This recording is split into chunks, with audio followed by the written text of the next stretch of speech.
Oke,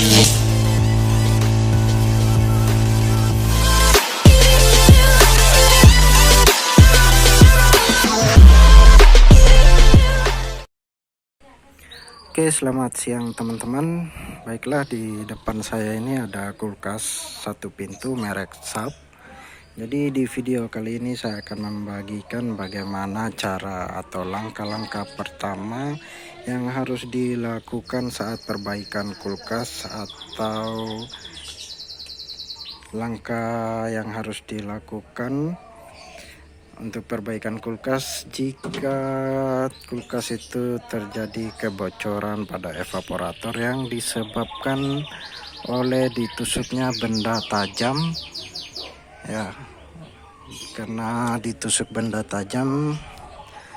Oke, di sini bukan saya menggurui teman-teman atau apa.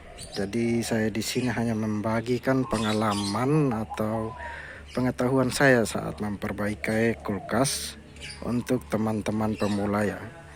Bagi para suhu, mohon permisi karena saya bukan menggurui seseorang ya. Oke, langsung saja di sini saya akan memberitahukan bagaimana cara atau langkah pertama yang harus dilakukan dalam perbaikan kulkas itu yang disebabkan ditusuk oleh benda tajam ya.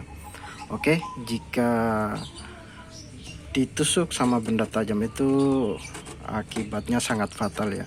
Oke, bagaimana, kenapa bisa ditusuk? Itu ditusuk karena terdapat bunga es atau es seperti ini.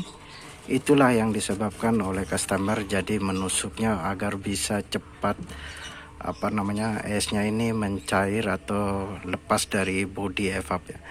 Oke, bagi orang awam itu tidak mengetahui bahwa saluran di evaporator ini terdapat freon ya. Ini saluran semua freon. Jadi bagi orang awam itu, customer itu tidak mengetahui bahwa di dalam ini ada freon. Jadi bagaimana mereka bisa cepat untuk menghilangkan esnya dengan cara mencungkil. Nah, apabila sudah mencungkil dan mengenai pipa tersebut, maka freon akan bocor. Ya, di saat freon bocor, kalau customer atau orang awam itu tidak mengetahuinya prosedur kenapa bisa bocor ya. Jadi mereka itu tidak mengetahuinya, otomatis mereka diamin kulkasnya tapi tidak dicabut untuk kompresornya ya. Jadi saat mereka diamin kulkasnya itu, otomatis kompresornya hidup terus, dan di sini pasti masih terdapat es ya. Ya, di saat freonnya itu habis, otomatis kompresor tidak dingin atau kulkas ini tidak dingin ya. Nah, di saat itulah es ini mencair ya. Mencair. Dan untuk sarannya saya itu, jika evaporator itu lubangnya lebih dari 1 mili atau 2 mili, sebaiknya itu teman-teman mengganti evaporator ya, agar tidak kerja 2 kali. Kenapa saya bilang mengganti evaporatornya? Karena apabila lubangnya lebih dari 1 atau 2 mili, intinya besarlah lubangnya itu, sebaiknya diganti saja. Karena es yang mencair dari sini otomatis sudah masuk dalam instalasi pipa evaporator ya. Walaupun sedikit, itu sangat berpengaruh dengan kualitas kedinginan dari evap. Jadi sarannya saya itu, apabila sudah terjadi kebocoran pada evap itu, sebaiknya diganti saja evaporatornya biar tidak kerja double ya, istilah kerja 2 kali. Kalau misal tidak diganti, otomatis teman-teman itu mungkin tes kulkas itu ya 2-3 hari atau tidak sampai 1 minggu, pasti ada saja masalah yang terjadi lagi ya. Memang bisa ditambal menggunakan lilin, tapi itu kalau bocornya sedikit. Tapi kalau bocornya banyak, sebaiknya teman-teman itu mengganti saja evaporatornya. Karena evaporator ini harganya tidak sampai 200.000 ya.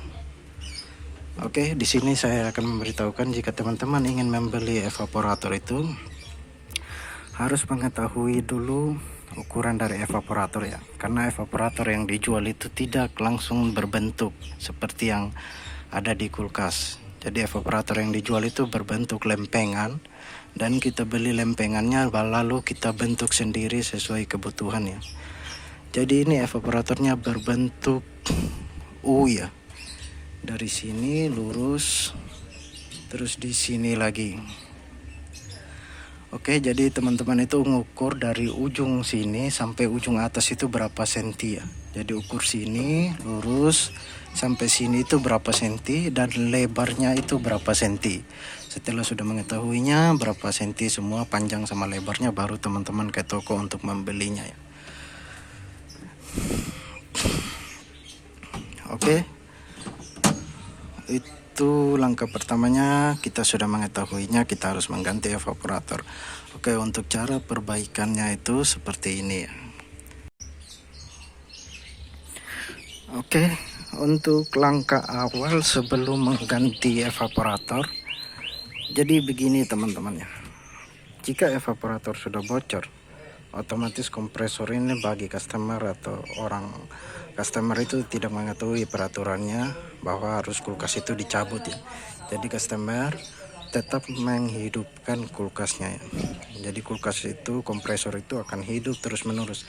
Nah, itu yang membuat oli dalam kompresor ini naik ke instalasi kondensor ya. Nah, naik ke instalasi kondensor. Jadi otomatis oli dalam kompresor ini berkurang. Oke, langkah pertama itu jika teman-teman mau menggantinya, jangan dulu otak-atik evaporator. Yang pertama dilakukan itu teman-teman harus mengganti oli dulu ya. Buang semua isi oli dalam kompresor, baru isi oli baru. Jadi jangan dulu otak-atik yang lain, jangan diperbaiki dulu yang lain. Terutama itu teman-teman ganti dulu olinya. Kenapa harus ditambah olinya atau diganti olinya? Karena jika teman-teman tidak menggantinya dan teman-teman memperbaiki evaporatornya, nah, lama kelamaan kompresor ini akan terjadi kerusakan, macet pada pistonnya, karena oli di dalam sini sudah berkurang. Jika kebocoran itu pasti otomatis oli ini di dalam kompresor ini akan berkurang. Jadi saran saya itu teman-teman harus bongkar dulu instalasi ini, pipa ke kondensor sama evaporator ini dibongkar dulu, keluarin kompresornya, terus diganti dulu olinya. Itu harus dilakukan, karena jika tidak dilakukan kompresornya bisa hidup mungkin nggak nyampe 1 bulan pasti akan terjadi kompresor rusak karena macet ya. Itu macet itu karena kekurangan oli. Jadi saran saya harus mengganti olinya jika terjadi kebocoran seperti itulah. Apalagi kalau kulkasnya tetap dicolokin sedangkan kompresor instalasi sudah bocor, kulkasnya tetap dicolokin terus ya. Otomatis freon itu sudah berkurang. Oke, cara membuka freon ini teman-teman potong aja di sini. Bagian pipa dari evaporator, ini dari kondensor ke kondensor maksudnya, lepas dan tumpah olinya. Nanti ini dipotong juga, instalasi untuk isi freon dipotong. Setelah dipotong, tumpah oli, buang oli yang ada di dalam sini, nanti dia akan keluar dari sini ya. Dari pipa isi freon, olinya akan keluar dari situ, keluar semua. Setelah itu isi olinya juga dari pipa isi freon ya. Masukin olinya, jangan dimasukin dari pipa yang input dari evaporator ya. Itu sangat salah jika teman-teman isi freon dari input evaporator. Jadi isi oli dari input evaporator. Jadi kalau mau mengisi olinya harus dari tempat saluran isi freon ya. Itu yang harus dilakukan. Kenapa jika isi dari input evaporator itu yang terjadi olinya bukan masuk ke dalam mesin, tapi olinya langsung keluar ke pipa kondensor ya. Nah, jika teman-teman isi dari pengisian freon itu olinya langsung ngendap di dalam kompresor ya, dia tidak keluar dari pipa kondensor. Oke, setelah selesai penggantian oli, teman-teman harus memasangnya lagi, terus dilas untuk bagian pipa kondensornya. jangan dulu dilas bagian pipa hisap dari evaporator itu, jangan dilas dulu, tapi dilas terlebih dahulu itu pipa yang menuju kondensor. Berhubung ini kondensornya sudah saya ganti, kondensor lamanya itu ada di dalam sini, sudah saya tidak pakai. Nah ini kondensornya baru ya, ini saya ganti. Karena kenapa saya menggantinya, karena instalasi kondensor di dalam itu sudah buntu karena kemungkinan olinya naik ke instalasi kondensor, makanya buntu. Sudah saya pengetesan kondensornya itu buntu, makanya saya menggantinya dengan kondensor yang baru ya. Oke, instalasi kondensor itu, instalasi pipa itu seperti ini ya. Jadi pipa kondensor itu masuk ke kondensor. Ini kondensor 10U ya, masuk ke kondensor, lalu melewati filter, dari filter menuju pipa kapiler. Nah, pipa kapiler ini menuju langsung ke evaporator ya. Jadi kalau teman-teman buka di evaporator itu ada pipa kapiler ini langsung ke evaporator. Nah, yang ini pipa outnya dari evaporator di dalam ya. Ini pipa out. Jadi di dalam evaporator itu ada dua sambungan, pipa kapiler sama pipa hisap output dari evaporator ya. Oke, setelah selesai teman-teman pengelasan untuk pipa kondensor, jangan dulu dilas untuk input dari evaporator ini, jangan dilas dulu, dibiarkan dulu. Nah sekarang yang langkah selanjutnya yang harus dilakukan itu, teman-teman tes tekan dulu untuk instalasi kondensor yang ada di dalam, jika teman-teman belum mengganti kondensornya ya. Kondensor kulkas itu ada di samping kulkas, kiri kanan biasanya. Oke, teman-teman tes tekan dulu. Fungsinya untuk apa? Untuk mengetahui bahwa kondensor itu buntu apa tidak di dalamnya. Jadi kita harus melakukan pengecekan kondensor.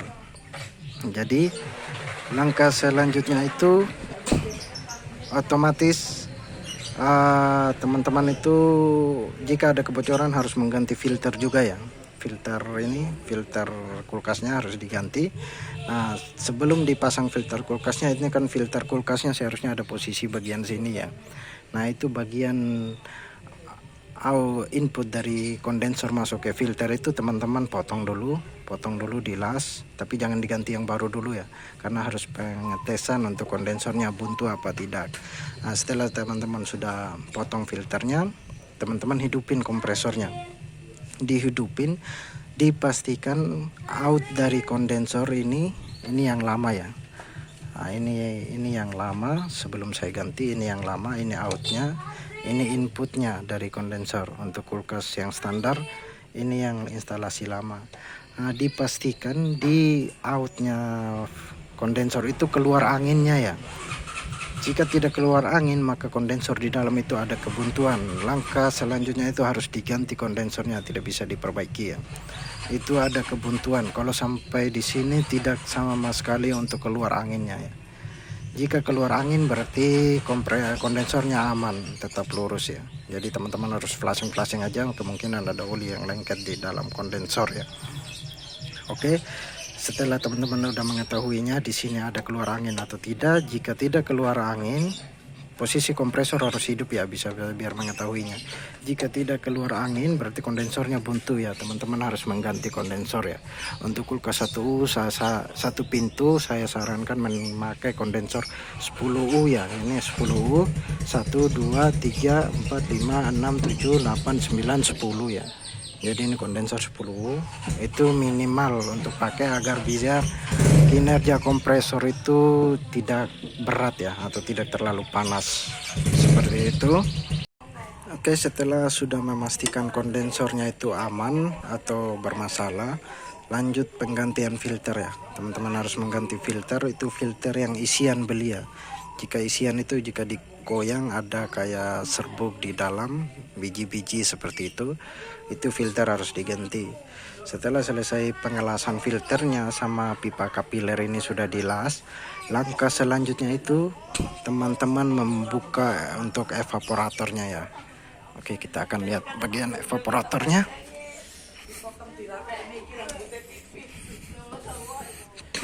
Oke, untuk evaporator kulkas SAP seperti ini, SAP satu pintu seperti ini ya. Jadi di sini ada baut. Teman-teman buka bautnya, di sini ada pen, Di sini ada pen, di sini pen, di sini juga ada pen. Jadi ada 3 ya, 1, 2, sama 3. Oke, habis setelah selesai buka skrupnya ini, pen yang ini ditarik ke bawah ya, tarik ke bawah, terus ini ditarik ke samping.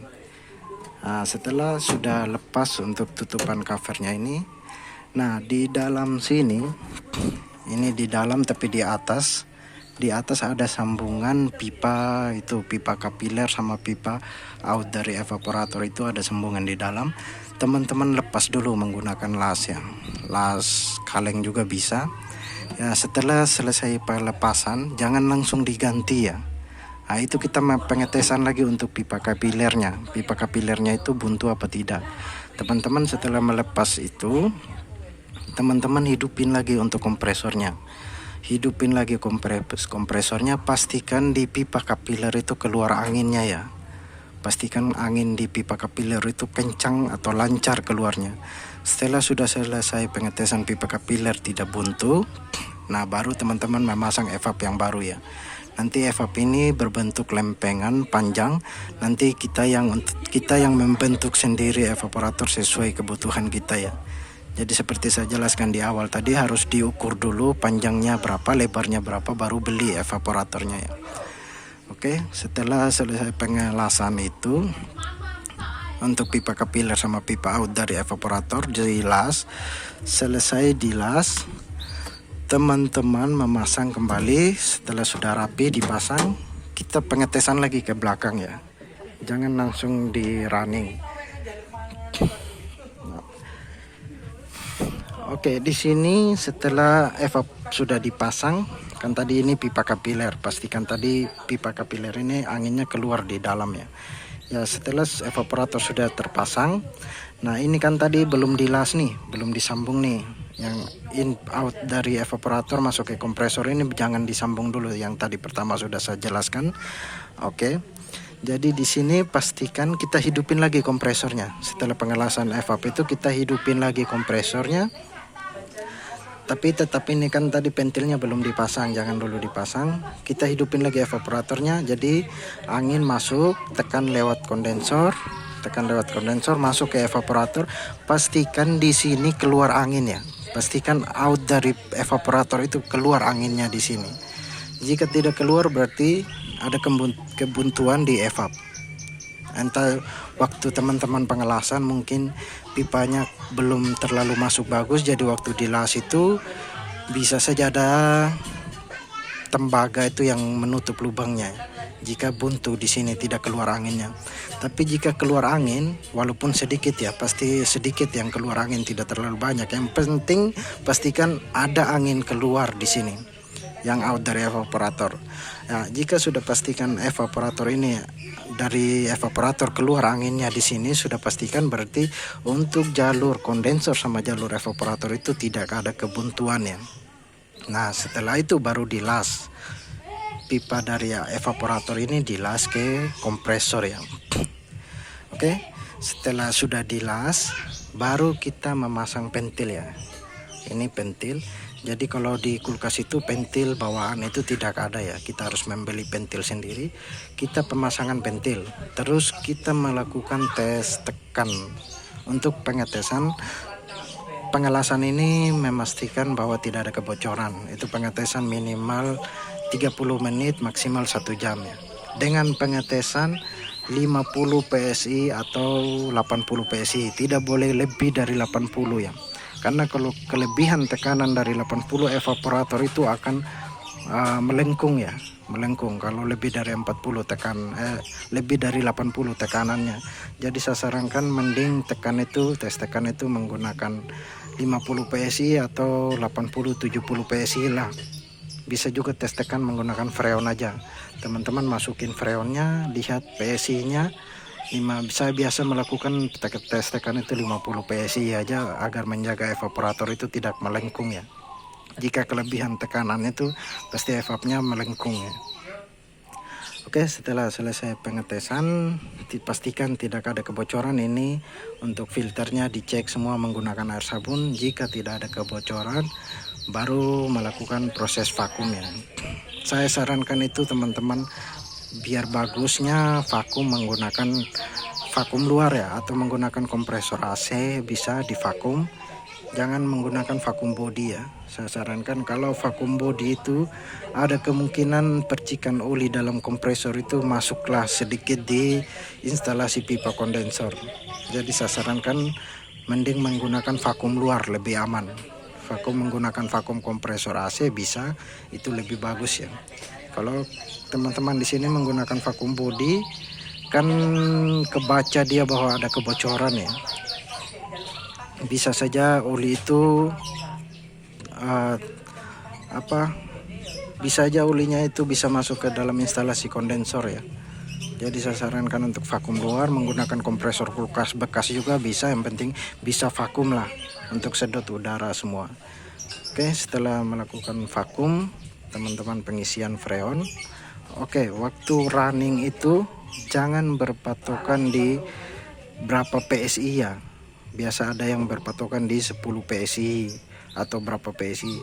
Saya sarankan waktu teman-teman melakukan isi freon itu, isi freon sesuai ampere ya. Jadi kita harus menggunakan tang ampere agar lebih aman. Misal ini kulkasnya dia nameplate-nya 0,8 ampere ya. Nah, jika ampernya itu melebihi 0,8, maka akan protek ini overloadnya ya. Jadi akan bunyi cetak di situ karena ampernya melebihi 0,8. Jadi saya sarankan teman-teman menggunakan tang ampere untuk pengecekan ya ampernya. Jika ampernya lebih dari 8, stop dulu untuk pengisian freon. Jadi pengisian freon juga tidak boleh langsung full ya. Pengisian freon itu sedikit-sedikit. Jadi teman-teman buka freonnya, diamin lagi, terus biarin dulu freonnya mengalir, terus diisi lagi sedikit demi sedikit ya, sambil melihat ampernya itu berapa.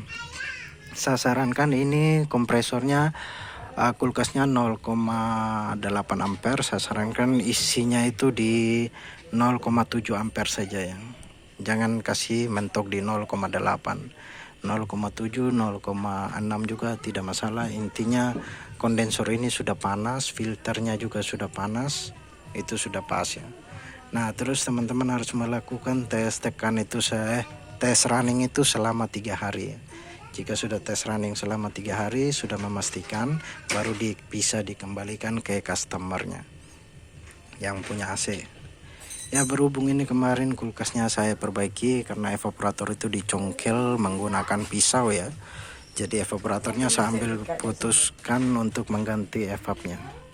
Setelah mengganti evapnya, terus saya melakukan tes tekan, pengetesan kondensor. Ternyata kondensornya itu buntu, makanya saya memilih untuk ganti kondensor dengan kondensor 10U agar kompresornya tidak terlalu panas ya. Lebih bagus penggantian satu pintu itu menggunakan 10U ya.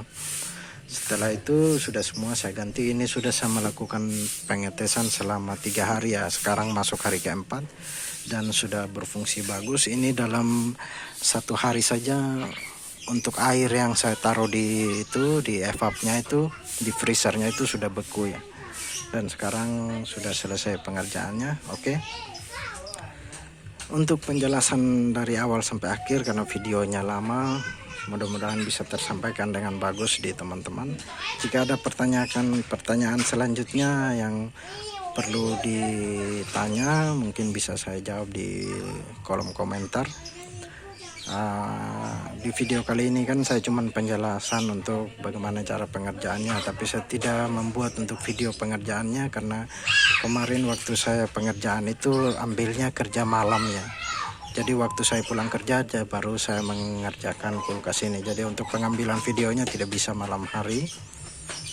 Jadi saya menjelaskan saja cara perbaikannya kepada teman-teman pemula ya, yang ingin perbaiki kulkasnya sendiri tanpa harus memanggil teknisi ya. Oke. Nanti jika saya mendapatkan kompresor kulkas yang macet, bisa diperbaiki. Itu tidak perlu harus dibelah kompresornya. Ada cara memperbaikinya itu. Tapi saya tidak bisa praktek karena tidak ada kompresor kulkas yang macet ya. Oke, sekian video kali ini. Terima kasih sudah mendengarkan dari awal, menonton dari awal sampai akhir video yang begitu panjang. Oke, selamat siang. Semoga hari-harinya menyenangkan.